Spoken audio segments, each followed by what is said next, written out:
Welcome to Bulls, Beers, and Brawls. As always, you got Big Boo here with you.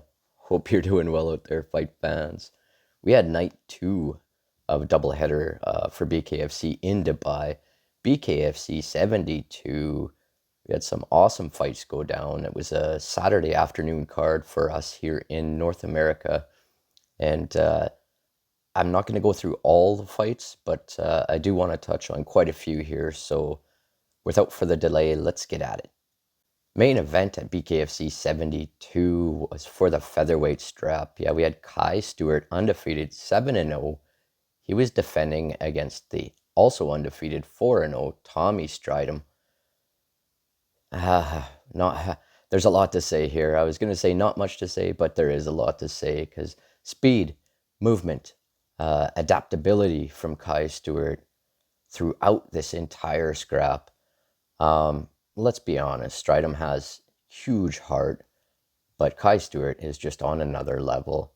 His pressure, his conditioning, it's untouched in the sport of bare knuckle.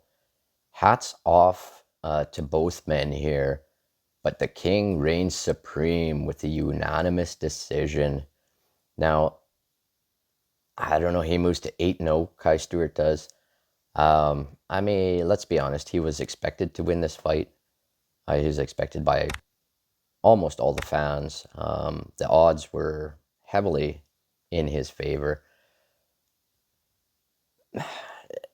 What's next? He said after the fight he's cleaned out the division. But we do have an up-and-comer by the name of Goffey, who also fought on the card. We'll get to his fight earlier. And, Goffey's only 2-0 now, but I don't know. I have a feeling stylistically that would be an incredible matchup. Congratulations to Kai Stewart. Once again, defends his strap. In fact, gets a new belt because they made a special one for the Dubai series here. 8-0. All hail the mustache of BKFC. Co-main, second night in Dubai here, BKFC 72, was for the inaugural women's featherweight strap. We had the 1-0 Hannah Rankin. She was taking on, she might have been 2-0. Either way, she was undefeated, 1-0 or 2-0. She was taking on Jessica Borga, who was 2-0 for sure. And holy shitballs, folks. In 32 seconds, Jessica Borga put Hannah Rankin face down, ass up. Incredible power earns Jessica Borga the women's featherweight strap. Simply amazing.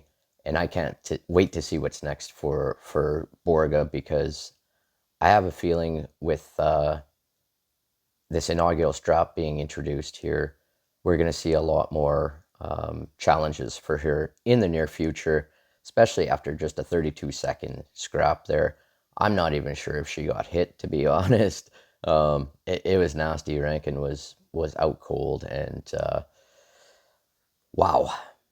We had a feature fight at BKFC 72 in the featherweight division.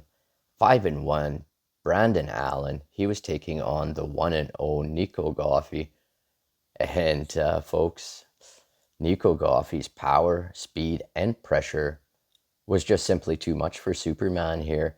4 knockdowns to the 4th round finish for Goffey. Takes out a big name, and I do expect him to rocket through the rankings here. As mentioned, this was supposed to be a number 1 contenders fight for that featherweight strap, so there is a good chance now we could see Nico Goffey take on Kai Stewart. That's all going to depend on Kai Stewart, because the ball is in his court now. Another fight I wanted to speak about from BKFC 72 down in Dubai was in the welterweight division. We had 2 former kickboxers going at it here. Vladislav Tuinov making his debut, a promotional debut against Sabari Benhani. Sorry if I butchered that. I probably did. But anyway, lightning struck in Dubai here in the form of Vladislav Tuinov. 26 seconds is all it took for him to dispatch of Ben Hania. Um, it was over quick. It didn't look like Tuinov really took any damage, so watch out for Vladislav here to possibly make a quick return to that squared circle. The second night in Dubai also played host to a scrap between two former MMA guys.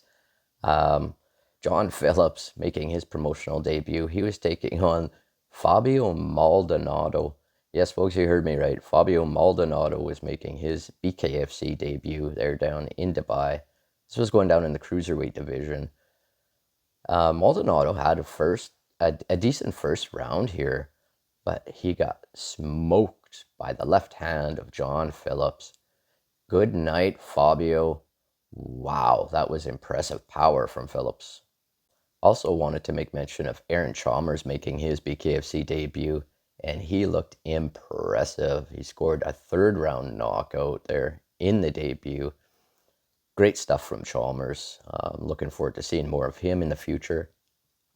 The other thing I wanted to mention about the whole BKFC 71 and 72 here from Dubai doubleheader was props to BKFC for making that available on the app. As far as I understand, it was also on the zone, but having it on the app, awesome, awesome stuff. Because I was a little bit scared that they were going to be the zone exclusives because they were big fucking events, right? We had four titles on the line there over 2 nights in Dubai. So hats off to all the BKFC staff because that couldn't have been easy pulling that double header. Couple of weeks off here. I think it's April 18th. BKFC returns to Omaha, so back in the USA. Couple of weeks off for them. Well deserved. I'm sure they'll still be working hard behind the scenes, but anyway, that's all I got for you today. Doubleheader from Dubai, smashing success in my eyes from a fan. I really couldn't ask for more. Production was spot on, and the fights were great. I mean, fuck, what else could you ask for? Anyway, I'm just rambling now, so I'm gonna get out of here. Thanks for joining me here on Bulls, Beers, and Brawls. Till next time, everybody, take care and peace.